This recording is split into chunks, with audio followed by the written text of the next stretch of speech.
Mesdames, nous allons retrouver... Ah, j'ai oublié ton prénom, attends. Tu te fous de moi, là? Agnès.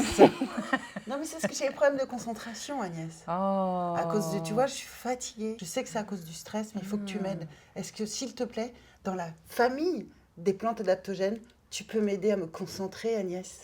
Je vais t'aider, Maïtena, je vais t'aider pour ta concentration et ton endurance. Alors, attends, la voici, la rhodiole. Elle est jolie, cette petite plante. Elle est jolie, hein. On l'appelle aussi le ginseng de la toundra. La rhodiole, c'est une plante adaptogène, donc elle a 3 critères. Elle ne fait pas de mal au corps, elle ne nuit pas, elle touche tous les systèmes, tous les organes du corps. Tous les organes du corps. Elle normalise ma problématique. Donc, dans ma problématique de concentration et de fatigue, elle va remonter ma concentration et baisser ma fatigue. Exactement. Au bout de 3-4 semaines. Tu peux avoir un effet toujours 2-3 semaines, tu as un bon effet, ouais, tout à fait. Moi, de la rhodiole, j'en ai pris beaucoup. Et c'est très difficile de se rendre compte de l'effet que ça fait. Par contre, on se rend bien compte de l'effet que ça fait plus quand on n'en prend pas. Effectivement, on atteint un niveau qui est beaucoup plus confortable, mais c'est pas du tout tout. Oui, c'est tout tranquille.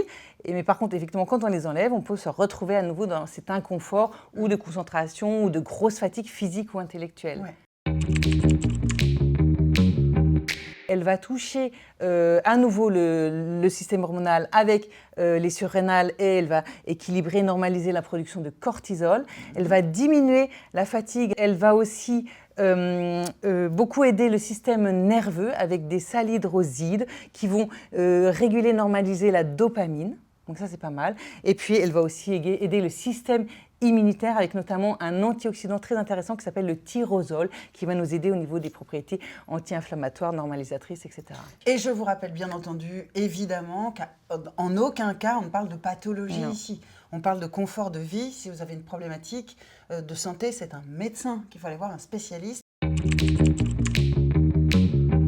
Tu peux l'acheter Là, c'est des compléments alimentaires. Oui, tout à fait. Tu peux la prendre aussi en infusion avec des racines. Donc j'achète ça dans une herboristerie? Oui, alors la racine, parce que tu n'achètes pas ça, mais c'est la racine que tu vas utiliser dans une herboristerie. C'est comme ça d'ailleurs, c'est mieux.